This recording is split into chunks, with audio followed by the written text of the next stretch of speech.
नमस्कार दोस्तों, आप देख रहे हैं समाचार एजेंसी ऑफ इंडिया में लिमटी की लालटेन का 105वां एपिसोड। आज हम बात करते हैं कोरोना कोविड-19 के संक्रमण के चलते दो महाशक्तियां विश्व की आपस में टकराने को आतुर दिख रही हैं। दुनिया में चीन और अमेरिका को महाशक्ति के रूप में जाना जाता है। इसे चीन की अपारदर्शी नीतियां कहें या अमेरिका के राष्ट्रपति डोनाल्ड ट्रंप की अपनी नीतियां कि दोनों देश, दो महाशक्तियां आमने सामने खड़ी दिख रही हैं। दोनों ही देश वर्तमान में एक ऐसे मोड़ पर आकर खड़े हो गए हैं जहां रिश्तों की नाजुक डोर कभी भी टूट सकती है। दोनों के बीच संबंध अगर अप्रिय रुख अख्तियार करते हैं और अगर इस ओर अग्रसर भी हो जाते हैं तो आने वाले समय में वैश्विक अर्थव्यवस्था पर इसका बहुत जबरदस्त असर पड़ सकता है। अमेरिका कांग्रेस के रिपब्लिकन सदस्य मार्क ग्रीन के द्वारा इसका आगाज कर भी दिया गया है। उनके द्वारा एक विधेयक पेश किया गया है जो अगर कानून की शक्ल अख्तियार कर लेगा तो चीन में जो जितनी भी अमेरिकन कंपनी काम कर रही हैं उन कंपनियों को वापस अमेरिका लौटने पर मजबूर होना पड़ सकता है।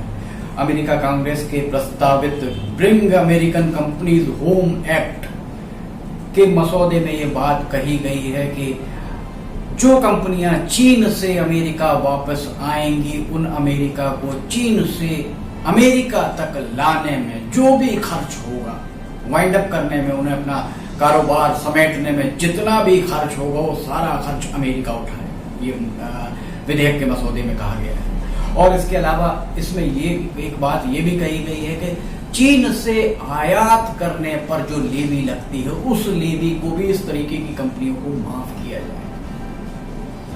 इसके अलावा अमेरिका की सरकार के द्वारा चीन पर निर्भरता समाप्त करने की कवायद भी की जा रही है। पेंटागन के द्वारा रक्षा, युद्ध, सैनिकों के उपयोग में आने वाली चीजें, इसके अलावा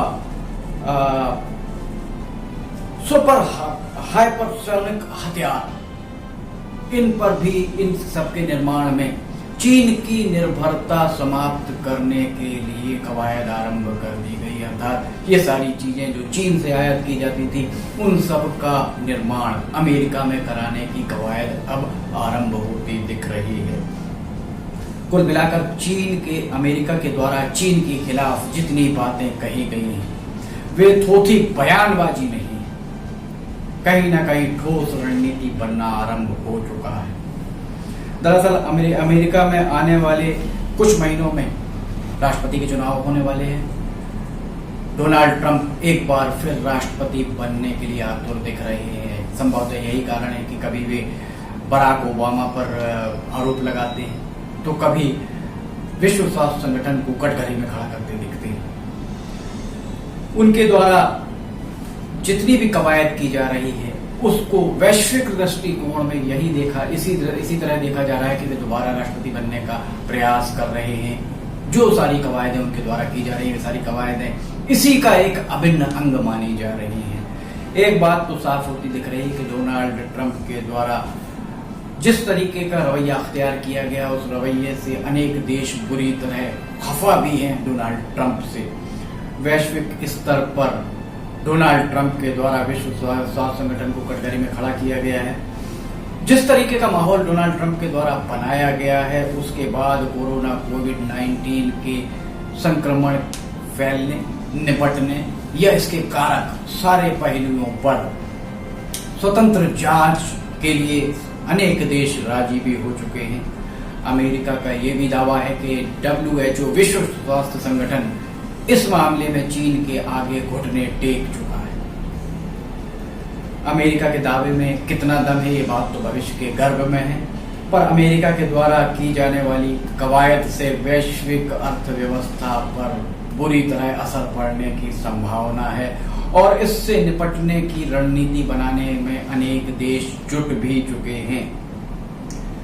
इसका कारण यह कि अमेरिका प्रशासन के कदम तालों को देखते हुए अमेरिका मूल की अनेक कंपनियों ने चीन से अपना कारोबार समेटना भी आरंभ कर दिया गया। भारत भी अमेरिका का रुख भांपता दिख रहा है। सरकार ने देश की राज्य सरकारों से अपील की है कि अमेरिका की कंपनियों को भारत आने के लिए न केवल आकर्षित किया जाए, वरन उन्हें यहाँ व्यापार करने के लिए, अपने उत्पादन आरंभ कराने के लिए, अपने कार्यालय या संस्थान स्थापित करने के लिए उपजाऊ माहौल भी राज्य सरकारें तैयार करें। इसके अलावा कोरोना नामक वायरस ने लोगों की जीवनचर्या, सोच, रहन सहन, आचार विचार पर भी जमकर प्रभाव डाला है। भारत के लिए कोरोना एक अवसर बनकर भी आया है। भारत के लिए कोरोना एक आपदा तो है ही, पर अवसर बनकर भी आया है। अगर अमेरिका की कंपनियां भारत में आकर निवेश करती हैं तो ये देश के अनेक बेरोजगारों के लिए स्वर्णिम अवसर से कम नहीं होगा। इसलिए राज्य सरकारों को चाहिए कि इस अवसर का पूरा लाभ उठाते हुए सियासी नफा नुकसान को एक किनारे में रखते हुए, क्योंकि कोरोना कोविड-19 का संक्रमण चल रहा है और सियासी नफा नुकसान की बहुत सारी बातें हम देख रहे हैं। देश में जिस तरीके की बातें चल रही हैं, वर्तमान समय उन सियासी नफा नुकसान बयानबाजी का नहीं है। राज्य सरकारों को चाहिए कि अमेरिका से आने वाली कंपनियां या अमेरिका के निवेश को किस तरीके से बढ़ावा देकर देश में अमेरिका का निवेश लाया जाए, जिससे देश के बेरोजगार, लाखों करोड़ों बेरोजगारों को इससे रोजगार मिल पाएगा। ऐसी व्यवस्था सुनिश्चित करनी होगी। ऐसा उपजाऊ माहौल देश की राज्य सरकारों को तैयार करना होगा। ये बेरोजगारों के लिए एक बहुत बड़ा अवसर बन के सामने आ रहा है। चीन और अमेरिका के बीच जिस तरीके का द्वंद्व चल रहा है और अमेरिका की नजरें भारत की ओर है, ये बहुत अच्छी और सकारात्मक बात मानी जा सकती है। सरकारों को इसका लाभ उठाना चाहिए। समाचार एजेंसी ऑफ इंडिया आपसे लगातार अपील करता आ रहा है कि घर पर रहें, घरों से न निकलें। घर से अगर निकलते हैं तो किसी भी कीमत पर मास्क के बिना ना निकलें। सामाजिक दूरी, सोशल डिस्टेंसिंग का पालन करें। शासन प्रशासन के द्वारा दिए गए निर्देशों का पालन कड़ाई से करें। अपने आसपास सफाई रखें। सर्दी, खांसी, बुखार होने पर चिकित्सक से परामर्श अवश्य लें। अगर आपको ये वीडियो पसंद आता है तो आप इसको लाइक, सब्सक्राइब, शेयर जरूर करें। लिमटी की लालटेन का अगला अंक लेकर हम जल्द हाजिर होंगे। तब तक के लिए इजाजत दीजिए। नमस्कार।